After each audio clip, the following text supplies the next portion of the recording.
तरबूज गर्मियों में खाया जाने वाला पसंदीदा फल है। पानी से भरपूर ये फल लोगों को तरोताजा तो रखता ही है, इसके अलावा ये किसानों के लिए काफी फायदे की भी खेती है।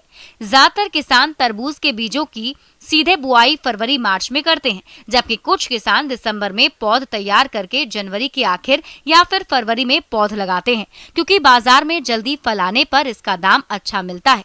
अगर आप भी तरबूज की अगेती खेती करना चाहते हैं तो किन किन पहलुओं पर विशेष ध्यान दें, जानते हैं कृषि वैज्ञानिक डॉक्टर अरुण कुमार तिवारी से।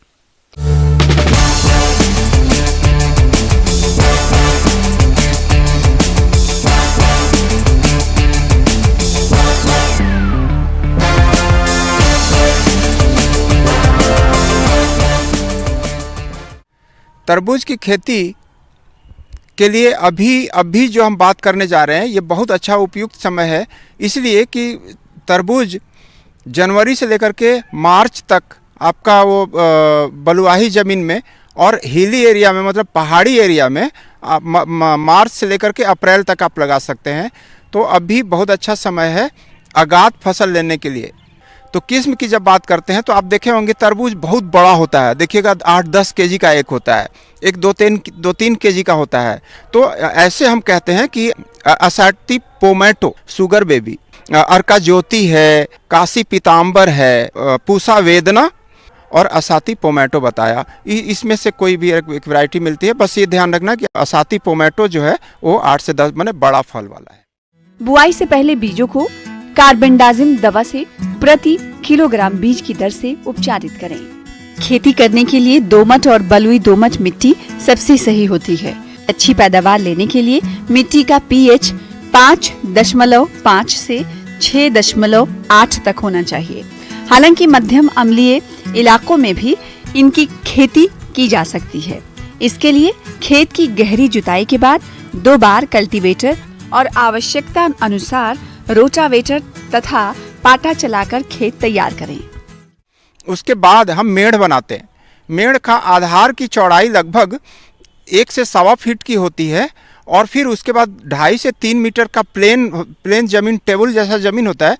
तो अब हम क्या करते हैं, या तो हम बीज को लगाना है तो या तो हम डायरेक्ट मेड़ में लगा देंगे, या फिर जैसे अभी ठंडा है और आपको पहले का मार्केट पकड़ना है तो बहुत अच्छा होगा कि आप नर्सरी में उसका पौध की तैयारी करें। अब आपको नर्सरी उगाना है तो अच्छा होगा कि पॉलीथीन में खाद दे करके नीम की खल्ली जरूर दें, गोबर की सड़ी हुई खाद या वर्मी कंपोस्ट, जिसको केचुआ खाद आप कहते हैं, ठीक से मिट्टी में मिला करके पॉलीथीन में भर लेते हैं। 2 से 3 बीज प्रत्येक पॉली बैग में लगा दिया। बीज की गहराई लगभग 2 से 2.5 सेंटीमीटर की होगी। बैग जो आप रखें एक साथ तो एक लेयर बन जाएगा, एक अस्तर बनेगा। उस अस्तर को ठीक से ढक दें, पॉलीथीन शीट से ठीक से ढक दें, और ऊपर से तो आपका ढका हुआ है ही, क्योंकि वो पॉली हाउस है।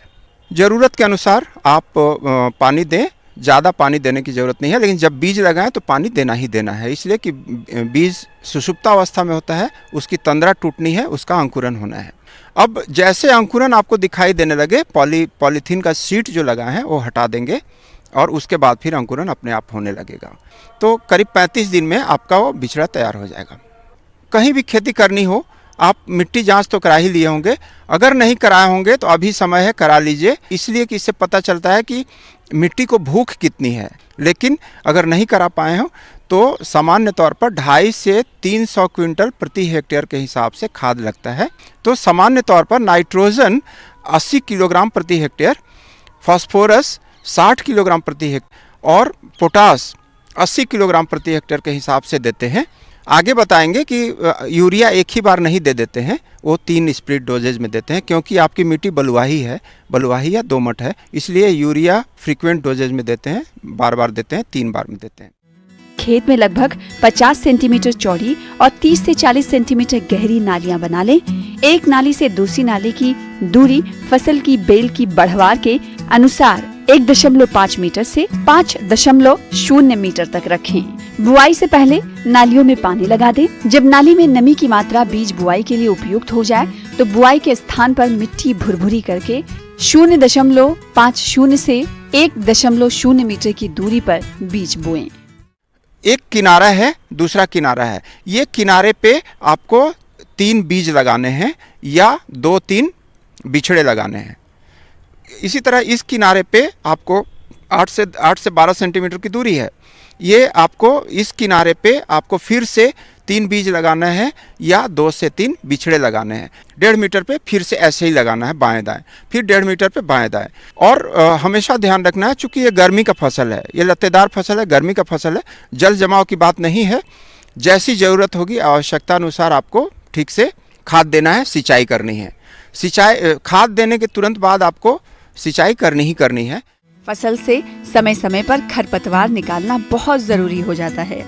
अगर खरपतवार नहीं निकालेंगे तो पौधों में कीट लगने का डर रहता है और खरपतवार पौधों को बढ़ने भी नहीं देते हैं। जरूरत पड़ने पर फसल में 3 से 4 बार हल्की निराई गुड़ाई करें।